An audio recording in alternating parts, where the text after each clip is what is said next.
everyone, it's me Taiba Akbar. Today my topic is interrupt services, BIOS and DIOS.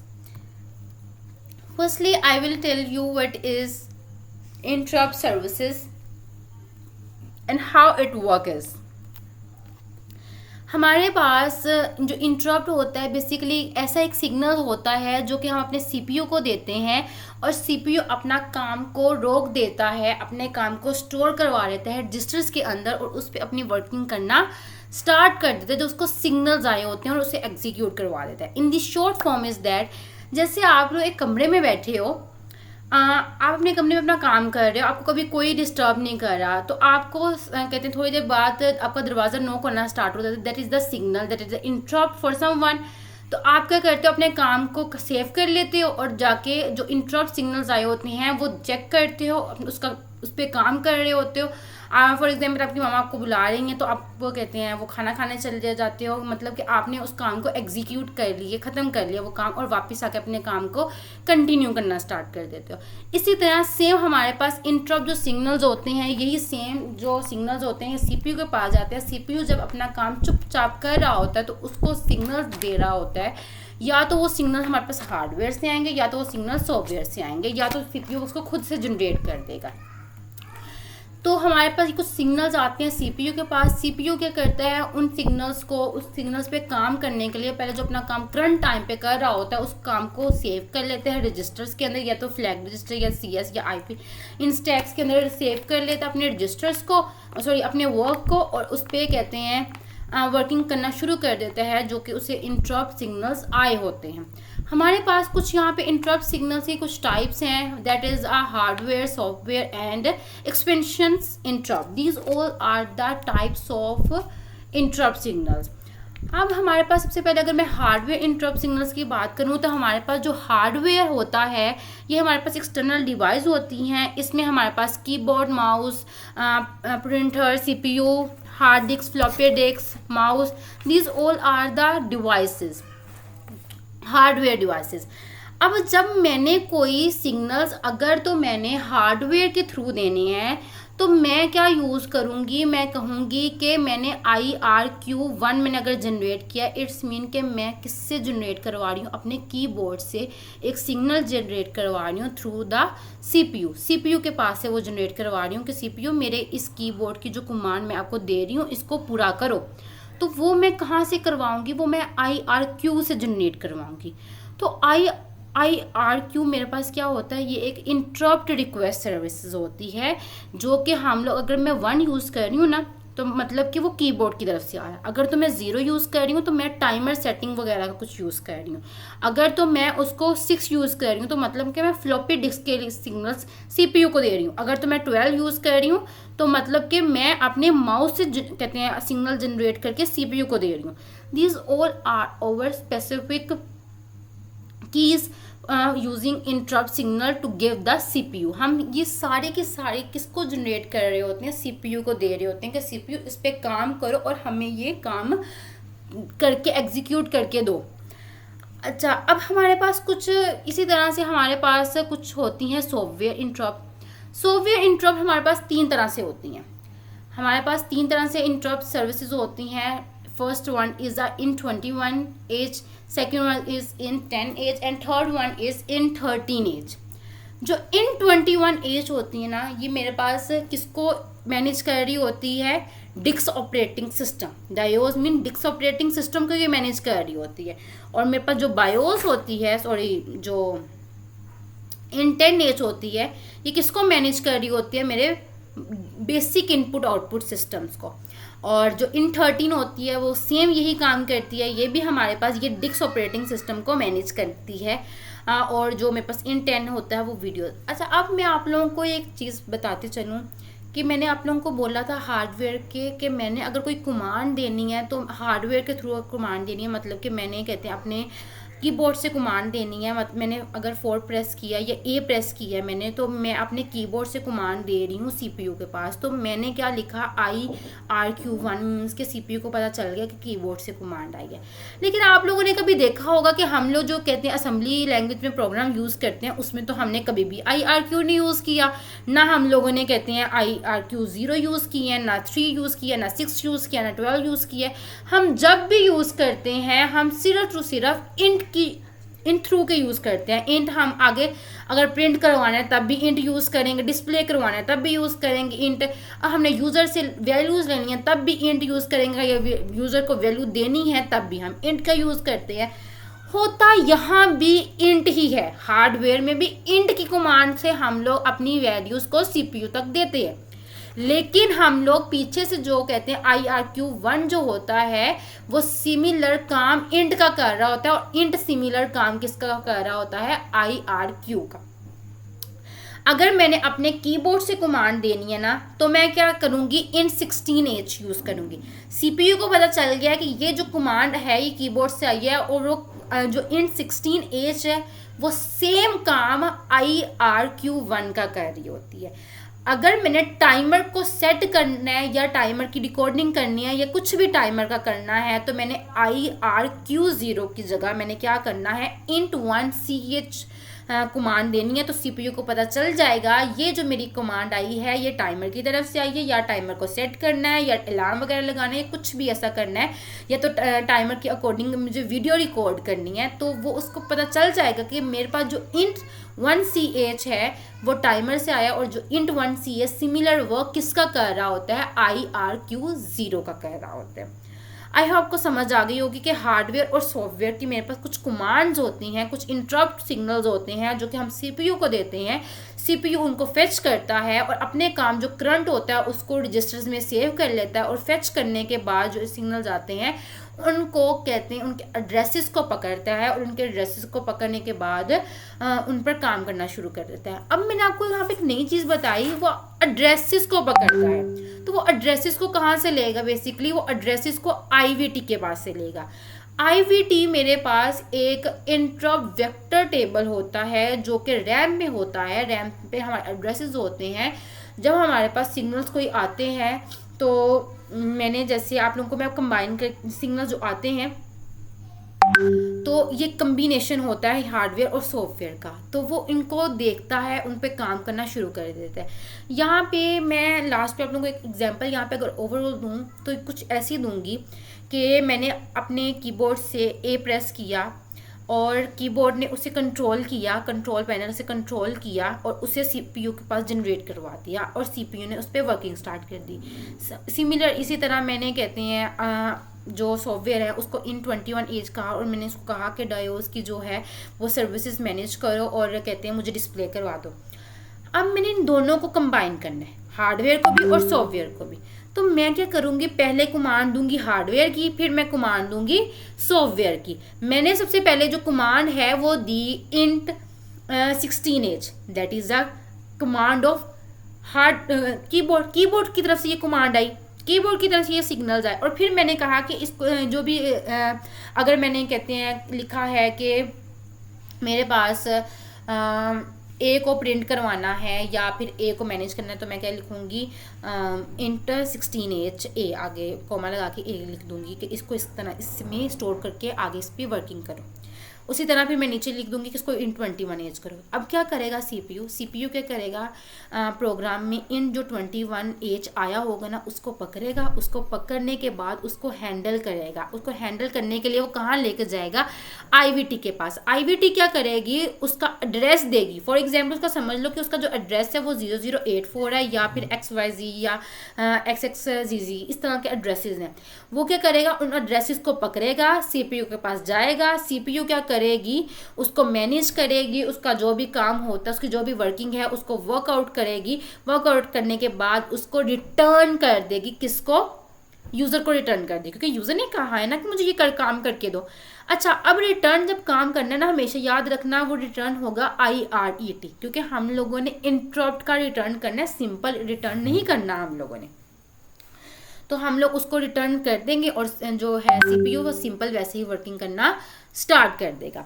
अच्छा, अब हमारे पास यहाँ पे एक लास्ट एग्जांपल है, सॉरी टाइप है, that is a trap interrupt. ये हमारे पास जो ट्रैप होती है ये CPU को खुद से जनरेट करता है। इसको जब हम जो CPU एरर्स देखता है कि इसके अंदर ये एरर मौजूद हैं तो ये इनको खुद से जनरेट करना शुरू कर देता है। अगर सम टाइम यूज़र कहता है कि हमारे पास 3 को डिवाइड करो 0 से या 4 को डिवाइड करो 0 से, तो ये मेरे पास एक अनवैलिड है, ये हम डिफाइन ही नहीं कर सकते। तो वो क्या करेगा, इनको एरर दे देगा। वो जो एरर्स होंगे ये CPU को खुद से जनरेट कर देता है। अगर तो मेरा डिवाइडिंग का एरर ना, तो CPU क्या करेगा, इंट 0 जनरेट कर देगा। अगर तो मेरा कुछ इनवैलिड ऑपकोड है या मेरे पास जो पेज फॉल्ट्स हैं तो वो इन 16 से ऑपकोड को जनरेट कर देगा और इन 14 से ये जनरेट कर देगा, पेज फॉल्ट को कर देगा।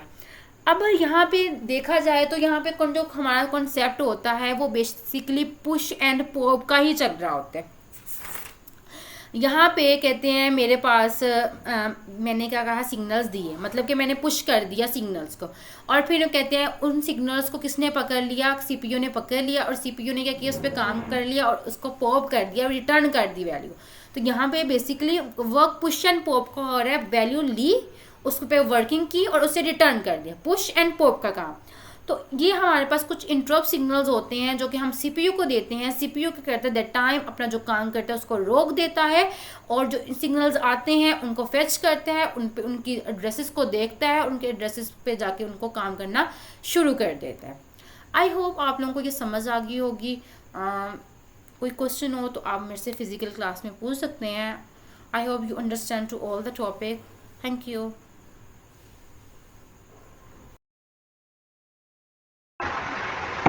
Assalamualaikum everyone, my name is Noor Fatma. Today I will discuss the topic BIOS interrupt. BIOS interrupt low level software instructions होती हैं हमारे पास जो कंप्यूटर के मदरबोर्ड पर लगी रोम चिप के अंदर सेव होती हैं। ये ऑपरेटिंग सिस्टम और कंप्यूटर के फिजिकल हार्डवेयर के दरमियान, फिजिकल हार्डवेयर जैसे कि कीबोर्ड हो गया, स्क्रीन हो गई, डिस्क हो गया, उन दोनों के दरमियान एक ब्रिज का काम करते हैं। ये इंटरप्ट हमारे पास बेसिक ड्राइवर्स होते हैं। जब कंप्यूटर भी ऑन होता है लेकिन इसका ऑपरेटिंग सिस्टम अभी डाउनलोड मतलब लोड भी नहीं हुआ होता, तब भी ये इंटरप्ट हमारे पास काम कर रहे होते हैं। ठीक है, उम्मीद है आप लोगों को इसकी डेफिनेशन समझ आ गई होगी और इसकी अब आगे हम इसके कैरेक्टर्स और फीचर्स वगैरह देखते हैं ताकि इसको मज़ीद क्लियर कर सकें। ठीक है, अब हम इसके कैरेक्टर्स देख लेते हैं। कैरेक्टर्स और फीचर्स जो हैं बायोस इंटरप्ट के, सबसे पहले हमारे पास आता है फर्मवेयर बेस्ड। ये किसी हार्ड ड्राइव में सेव नहीं होते बल्कि कंप्यूटर के फिजिकल हार्डवेयर रोम चिप जैसे कि है इसका पार्ट होते हैं, इसलिए इनको फर्मवेयर बेस्ड कहा जाता है। इसका सेकंड हमारे पास कैरेक्टर है लो लेवल डायरेक्ट एक्सेस। इससे क्या मुराद है हमारी, ये देख लेते हैं। ये इंटरप्ट किसी सॉफ्टवेयर या ऑपरेटिंग सिस्टम की इजाज़त के बगैर, उनकी परमिशन की ज़रूरत नहीं होती है, सिर्फ डायरेक्ट CPU के थ्रू हार्डवेयर रजिस्टर्स को और या फिर कंट्रोलर से डायरेक्ट कम्युनिकेट आपस में कर सकते हैं। इस वजह से इन्हें लो लेवल डायरेक्ट एक्सेस भी कहा जाता है। ठीक है, फास्ट एंड लाइट वेट से हमारे पास क्या मुराद है वो देख लेते हैं। इनके दरमियान कोई ऑपरेटिंग सिस्टम की कोई मतलब रुकावट, वो कोई इसको रेजिस्ट नहीं कर रहा, ये बहुत तेज़ी से काम कर रहे होते हैं और मेमोरी में भी बहुत कम जगह लेते हैं। तेज़ी से काम कर रहे हैं इस वजह से फास्ट है, और लाइट वेट इस वजह से है कि मेमोरी में बहुत कम स्पेस लेते हैं। ये हार्डवेयर डिपेंडेंट में ये है कि ये हर मदरबोर्ड या प्रोसेसर आर्किटेक्चर के हिसाब से डिज़ाइन किए जा सकते हैं, क्योंकि हर मदरबोर्ड का थोड़ा डिज़ाइन डिफरेंट हो सकता है। ठीक है, तो ये उसके हिसाब से हम इसको बना सकते हैं। ठीक है, डिज़ाइन कर सकते हैं। और इसकी मॉड्यूलरिटी देख लेते हैं एच रजिस्टर के थ्रू। इसका सबसे बड़ा फीचर ये है कि ये इंटरप्ट, अब हम इसके आगे इंटरप्ट पढ़ेंगे, उसमें 10H एक इंटरप्ट है, हम उसके थ्रू सिर्फ एक इंटरप्ट के थ्रू बहुत सारे फंक्शंस हम कर सकते हैं, काम कर सकते हैं। ठीक है, बस हमें एच रजिस्टर में इसका थोड़ा कोड बदलना होता है, बाकी सारा सेम रहता है। ठीक है, जो काम हमने करना है बस हम वो अंदर थोड़ा सा इसका कोड बदलेंगे, बाकी इंटीजर 10H में हम बहुत ज़्यादा फंक्शंस परफॉर्म कर सकते हैं। ठीक है, बस हमें एच रजिस्टर में उसका थोड़ा फंक्शन कोड बदलना पड़ता है। वो मैं आगे आपको बताऊंगी कि इंटीजर 10H के आगे जो हमारे पास फंक्शन के लिए जो इंटरप्ट हैं वो कौन कौन से हैं और उनका क्या हमारे पास फंक्शंस हैं। ठीक है, अब हम इसका की एग्जांपल देख लेते हैं कि हमारे पास इसकी रियल लाइफ एग्जांपल में क्या आता है। सबसे पहले हम इसकी एग्जांपल देखते हैं computer booting and power on self test. ठीक है, इसमें हमारे पास इसका सिनेरियो क्या है कि जब हम कंप्यूटर के पावर बटन ऑन करते हैं, ठीक है, अभी ऑपरेटिंग सिस्टम लोड होने से पहले स्क्रीन पर हमें एक लोगो शो होता है। ठीक है, और कीबोर्ड की लाइट एक दफ़ा ब्लिंक करती हैं। तो इसके पीछे क्या लॉजिक होती है और क्या होता है ये मैं आप लोगों से डिस्कस करती हूँ। इसके पीछे हमारे पास इंटीजर 10H और इंटीजर ये 16H काम कर रहे होते हैं। ये चेक करते हैं कि हार्डवेयर सही सलामत है, सही तरह जुड़ा हुआ है या नहीं है, और इनका क्या काम है। ठीक है, इंटीजर 10H जो है हमारे पास वीडियो डिस्प्ले का काम करता है। ठीक है। इसकी सेकंड एग्जांपल हम देख लेते हैं सेफ मोड और बूट मेन्यू नेविगेशन। ठीक है, इसका सिनेरियो हम देखना है सबसे पहले क्या होगा कि जब हमारी विंडो ख़राब हो जाए तो हम बूट मेन्यू में जाने के लिए F12 या फिर डिलीट मेन्यू बटन का यूज़ करते हैं। ठीक है, तो वहाँ पर ब्लू या ब्लैक स्क्रीन आ जाती है, फिर हम एरो की से सेलेक्ट करते हैं कि कंप्यूटर कहाँ से स्टार्ट होगा, क्या होगा, क्या नहीं होगा। ठीक है, तो उस वक्त क्योंकि विंडोज़ अभी चल नहीं रही होती हैं और कीबोर्ड पर काम करना और हार्ड डिस्क या यूएसबी को ढूंढना मुकम्मल तौर पर ये सब कुछ कौन कर रहा होता है, ये बायोस इंटरप्ट के ज़रिए ही हो रहा होता है। ठीक है, इसमें अब हमारे पास इंटीजर 16H और इंटीजर 13 का यूज़ होता है, क्योंकि इंटीजर 16H जो है वो कंप्यूटर के कीबोर्ड से काम ले रहा होता है और इंटीजर 13H जो है हमारे पास ये डिस्क वगैरह या यूएसबी को ढूंढने वगैरह का काम कर रहा होता है। इसके सारे फंक्शन मैं आप लोगों को बताऊंगी, ये सिर्फ अभी रियल लाइफ एग्जाम्पल मैं आप लोगों से डिस्कस कर रही हूँ ताकि आपको बायोस इंटरप्ट की समझ आ जाए कि बायोस इंटरप्ट है क्या। ठीक है, अब CLI गेम्स वगैरह में हम इसकी थर्ड एग्जाम्पल ये है। अब हम इसमें देख लेते हैं रेट्रो गेम या हैकिंग टर्मिनल स्क्रीन्स।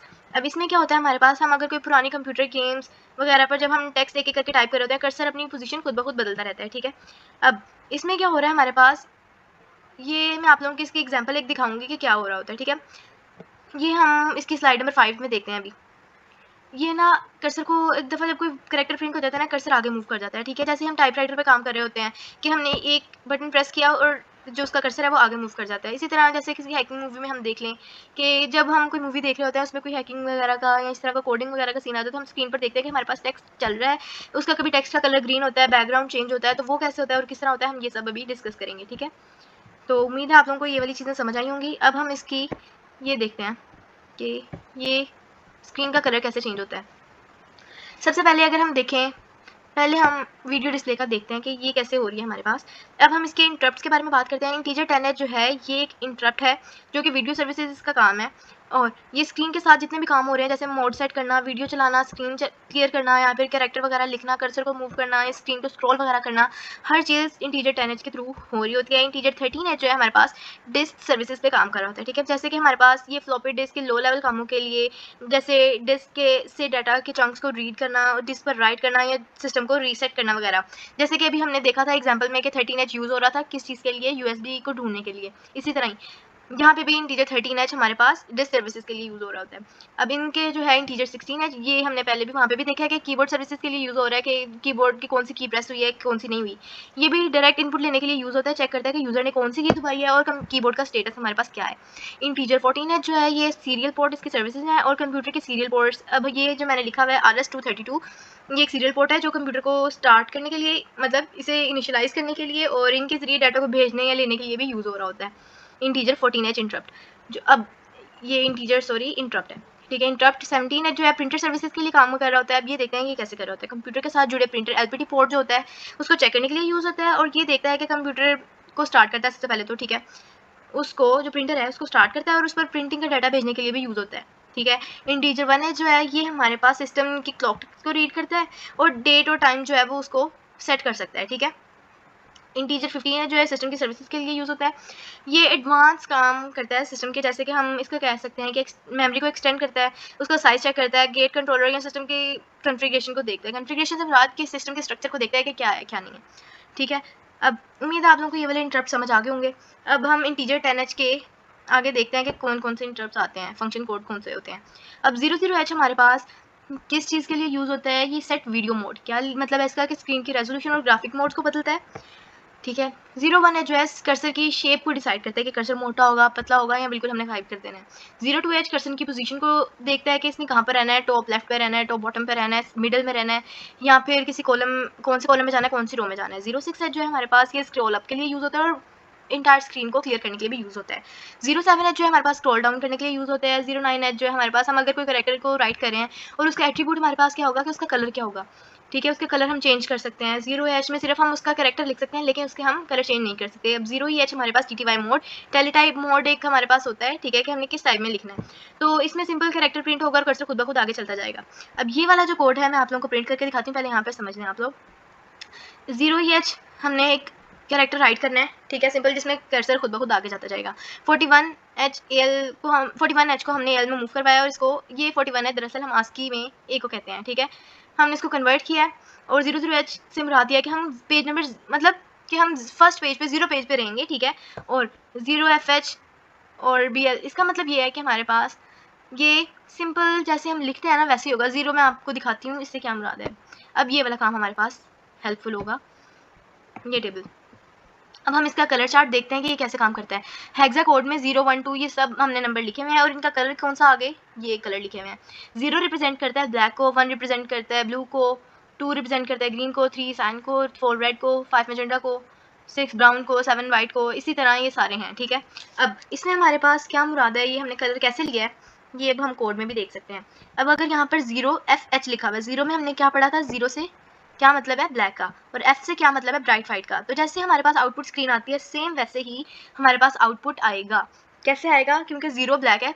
अब हमारे पास ये होता है इसका कि जो 0F है ना, मतलब जो पहला डिजिट होगा ना 0, इसमें कोई ये नहीं होता कि जो है नंबर जो हैं वो हमारे पास बैकग्राउंड के लिए हो गए या फिर डिजिट्स अल्फ़ाबेट्स जो हैं वो हमारे पास टेक्स्ट के लिए हो गए। इसमें ऐसा कुछ नहीं होता।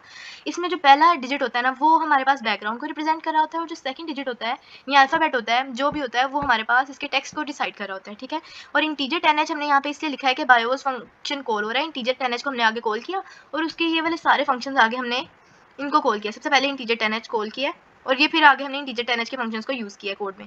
और ये हमारे पास मूव एच 4ch ये हमने प्रोग्राम एग्जिट करना है और यहाँ पे प्रोग्राम एंड होगा। अब हम इसका ये वाला देख लेते हैं कि ये कैसे वर्क करेगा। ये देखें, सबसे पहले 0h जैसे कि हमने देखा कि ये राइट कैरेक्टर TTY मोड में कैरेक्टर को लिखता है। 41h को हमने हेक्सा से आस्की में कन्वर्ट कर लिया है, मतलब हेक्सा में कन्वर्ट किया आस्की से। 00h से हमारे पास क्या होगा कि पेज नंबर बताएगा कि हम कौन सा पेज यूज़ करें, हम 0 पेज यूज़ करें, 07h यूज़ कर लेंगे, 0FH यूज़ कर लें। हमने इसमें देखा था कि 0FH और 07H मतलब दोनों ही वाइट हैं तो इसमें कोई प्रॉब्लम नहीं है, हम जो मर्जी यूज़ कर लें। ठीक है, तो हमने ये यूज़ किया। अब इंटीजर 10h से क्या मुराद है कि हम बायोस वीडियो सर्विस कॉल को, बायोस की सर्विस को हम कॉल कर रहे हैं एंड पे प्रोग्राम एंड। अब हम इसको रन करके देख लेते हैं हमारे पास आंसर क्या आएगा। इसका आंसर हमारे पास सिंपल A आएगा और बैकग्राउंड क्या होगा, 0 की वजह से ब्लैक और 7 की वजह से कैरेक्टर जो है वो वाइट होगा। अब हम इसको रन करके देखते हैं क्या आउटपुट आता है। देखिए ये हमारे पास A आउटपुट आ चुका है। अब हम इसकी एक और एग्जांपल देख लेते हैं जिसमें हम बैकग्राउंड का कलर चेंज कर सकते हैं और इसको मज़ीद अच्छे से समझ सकते हैं। अब हम ये कोड देख लेते हैं। ये आप लोगों ने वैसे जैसे हम लिखते हैं मैसेज DB में हमने एक ये लाइन प्रिंट करवानी है। अब देखते हैं बायोस इंटरप्ट पावर हमने ये एक लाइन प्रिंट करवानी है। ठीक है, 06H हमें पता है, हमने अभी पढ़ा है कि ये विंडो स्क्रीन को अपवर्ड मूव करवाने के लिए या फिर क्लियर करने के लिए यूज़ होता है। 00H भी पढ़ा है हमने। ठीक है, 1EH भी पढ़ा है जो हमने देखा था। अब यहाँ पे 1EH से क्या मतलब है, 1 जो है हमारे पास इसके बैकग्राउंड कलर देख रहा है और E जो है वो टेक्स्ट का कलर बता रहा है। ठीक है, अब हम देखते हैं 1 पे क्या और E पे क्या है। 1 पे हमारे पास ब्लू है और E पे येलो है। देखते हैं हमारे पास अब आउटपुट में ये चीज़ आती है या नहीं आती। ठीक है, 06H 00H 1EH ये आप लोगों को सारा समझ आ गया होगा। ये अब ये 02H जो है हमारे पास कर्सर की पोजीशन के लिए होता है, जैसे कि हमने पढ़ा था कि ये ऊपर जाएगा नीचे जाएगा, कर्सर मिडिल में जाएगा, कहाँ जाएगा क्या नहीं होगा। ठीक है, अब हमने 00H ये पेज नंबर हमें बताएगा, जैसे कि हमने इसे पिछले प्रोग्राम में भी देखा था, कोड में भी देखा था जी। ये जो 1 2 है ये हमारा रो नंबर बताएगा कि कौन सी रो में हमारे पास ये लाइन प्रिंट होगी। ठीक है, और ये जो 30 है ये हमें बता रहा है कि हमने कॉलम नंबर से कहाँ पर आना है, मतलब हमारा इस जगह पे मिडिल में हमारा प्रिंट होगा। ठीक है, जो हमने ये लाइन प्रिंट करवानी मिडिल में प्रिंट होगी, सेंटर ऑफ स्क्रीन पे प्रिंट होगी। ठीक है, अब ये सब हमने देख लिया। मैसेज जब हमने डिस्प्ले करना है हमने डायरेक्ट वो स्ट्रिंग वाला काम यूज़ किया। ठीक है, अब इसमें हमारे पास डॉस इंटरप्ट यूज़ हो रहा है वो अलग है। ठीक है, वो आपको नेक्स्ट में पता चलेगा, जो कोई नेक्स्ट बच्चा प्रेजेंट करेगा डॉस इंटरप्ट। ये हम वैसे पढ़ चुके हैं कि हमने अगर कोई स्ट्रिंग प्रिंट करानी हो तो क्या यूज़ होता है। ठीक है, अब हम प्रोग्राम एग्जिट करेंगे आगे। अब हम इसको रन करके देखते हैं कि हमारे पास कलर बैकग्राउंड का आगे पीछे चेंज होता है या नहीं। देखिए, अब हमने कहा था कि हमने मिडिल ऑफ स्क्रीन के अंदर प्रिंट करवाना है। एक सेकंड, आप लोगों को मिडिल में एक आ रहा है हमारे पास। ठीक है, जो हमने कहा था कि हमने मिडिल में लेना है और हमारे पास 1 किसको रिप्रेजेंट कर रहा था, बैकग्राउंड को। और उसके क्या मतलब था, 1 का मतलब था कि हमारे पास बैकग्राउंड जो है वो ब्लू कलर का होगा और E का क्या मतलब था कि हमारे पास जो टेक्स्ट है वो येलो कलर का होगा। तो ये हमें नज़र आ गया। इसी तरह हम इसके अगर हम कलर चेंज वो वहाँ पे करें तो हमारे पास इसका चेंज आएगा कि 2 की वजह से हमारे पास बैकग्राउंड जो है वो ग्रीन था और इसका टेक्स्ट जो है वो येलो कलर का था। एक और एग्जांपल देख लेते हैं।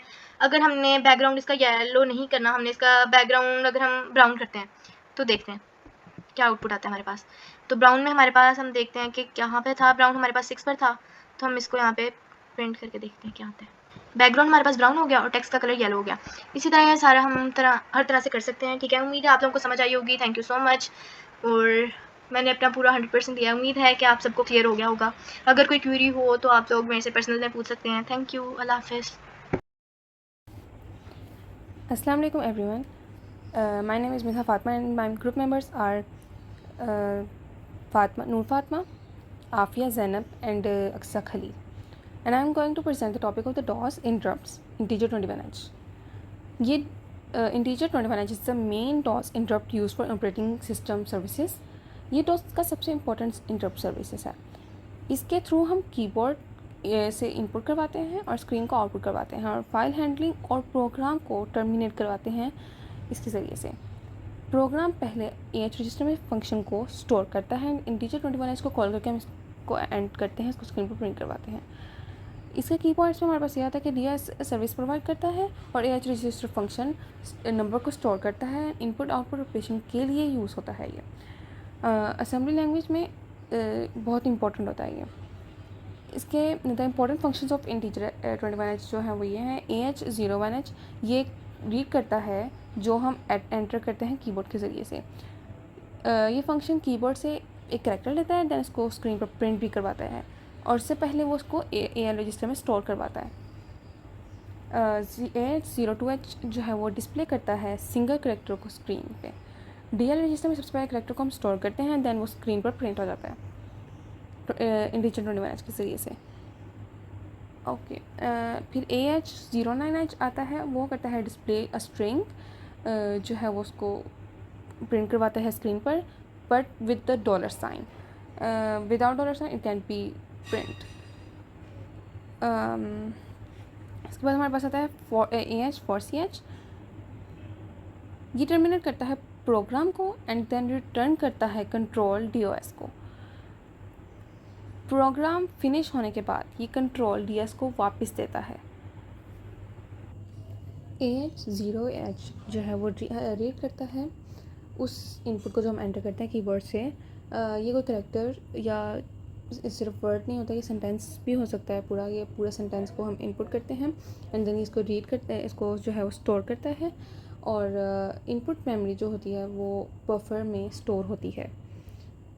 ओके, बफर जो है वो एक स्टोरेज है कि जहाँ पे डाटा हम स्टोर कर लेते हैं, ये सेंटेंस पूरा उसमें स्टोर हो जाता है। अब AH25H की बात करते हैं। उसमें वो इंस्टॉल करता है न्यू ISR को, एड्रेस को IVT में। ये फंक्शन किसी इंटरप्ट का नया एड्रेस सेट करता है।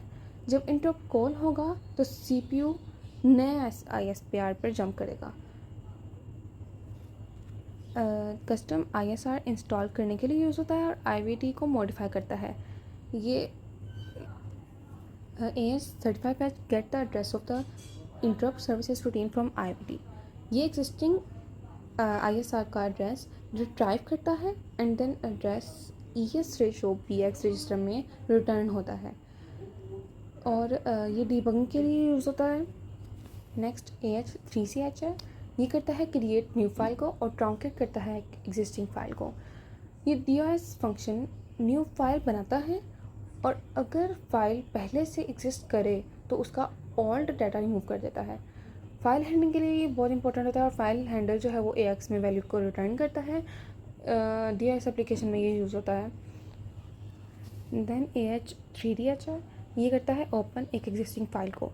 ये एग्जिस्टिंग फाइल को ओपन करता है और उसमें रीड करता है या राइट करता है, जैसे इस तरह के ऑपरेशंस को परफॉर्म करता है। उसमें जो एग्जिस्टिंग फाइल को ओपन करता है इसके की पार्ट्स में आता है ये। और फाइल हैंडल जो AX में रजिस्टर मिलता है, मतलब कि AX रजिस्टर में ये स्टोर हुआ मिलता है हमें। फिर हम वहाँ पे इसमें ऑपरेशंस अप्लाई करते हैं, रीड राइट मोड सेलेक्ट की जा सकती है उसमें। Now it's the comparison of BIOS and DOS interrupts. The first one is the low level services and high level services। जो BIOS है वो BIOS इंटरप्ट जो है वो डायरेक्टली हार्डवेयर को कंट्रोल करता है, जैसे कि डायरेक्ट वो कीबोर्ड स्क्रीन या डिस्क को कंट्रोल करता है। ये सिंपल बेसिक लेवल पे काम आता है, जैसे कि स्क्रीन पर जो है वो कैरेक्टर शो कराना हो डायरेक्टली हार्डवेयर से होता है इंटीजर 10H को यूज़ करके। जबकि DOS इंटरप्ट जो है वो एक हाई लेवल सर्विस है। ये जो है वो एडवांस लेवल पर काम करता है। ये डायरेक्ट हार्डवेयर को कंट्रोल नहीं करता बल्कि ये ऑपरेटिंग सिस्टम के थ्रू सर्विसेज प्रोवाइड करता है और ये फाइल ओपन करता है इंटीजर 21H के ज़रिए से। थर्ड डिफरेंस जो है वो इसका ये है कि ये स्पीड जो है वो क्या है। BIOS की स्पीड जो है वो फास्टर होती है क्योंकि ये डायरेक्ट हार्डवेयर से इंटरेक्ट करता है और डायरेक्ट हार्डवेयर से इंटरेक्ट करके सर्विसेज प्रोवाइड कर देता है, प्रोसेसिंग इसलिए फ़ास्ट होती है।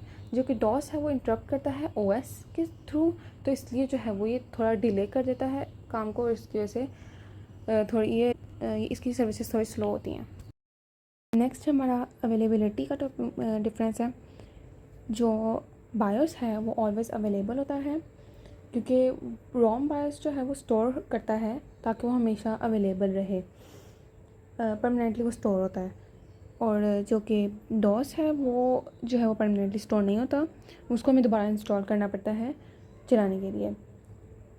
और पोर्टेबिलिटी का डिफरेंस ये है कि वो बायोस जो है वो हार्डवेयर में होता है, तो वो जो है वो पोर्टेबल नहीं होता, बहुत कम पोर्टेबल नहीं होता, क्योंकि बायोस जो है वो हार्डवेयर के अंदर फिक्स होता है। और जो डॉस है वो मोर पोर्टेबल होता है, क्योंकि डॉस एक सॉफ्टवेयर ऑपरेटिंग सिस्टम है। इसके अंदर डिफरेंट कंप्यूटर्स पर इंस्टॉल और रन किया जा सकता है, क्योंकि ये एक सॉफ्टवेयर फाइल के तौर पे स्टोर होता है, और इसको हम पोर्टेबल मतलब यूएसबी के ज़रिए से इसको हम ट्रांसफ़र कर सकते हैं। नेक्स्ट बायोस का केसेस का डिफरेंस जो है वो सबसे पहला है पोस्ट का।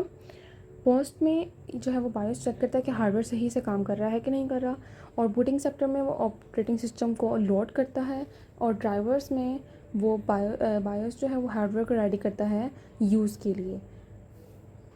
जबकि दूसरी तरफ डीओएस में डॉस में जो है वो एप्लीकेशन को रन करता है और फाइल्स को मैनेज करता है, मीन्स के फाइल्स को क्रिएट करता है, डिलीट करता है और उनको रीनेम करता है। और ये यूटिलिटीज़ भी प्रोवाइड करता है, जिसमें ये डिस्क फॉर्मेटिंग, कॉपिंग और सिस्टम कमांड्स प्रोवाइड करता है। डीओएस सिस्टम जो है वो इसमें मेंटेनेंस के लिए। नेक्स्ट जो है वो सर्विसेज प्रोवाइड करता है। बायोस की सर्विसेज ये हैं कि वो हमें वीडियो प्रोवाइड करते हैं, यानी कि स्क्रीन पर बेसिक टेक्स्ट या डिस्प्ले शो करता है। और डिस्क और उसके नेक्स्ट जो है वो ये है कि डिस्क सर्विसेज प्रोवाइड करता है वो, जिसमें हम रीड और राइट कर सकते हैं डाटा।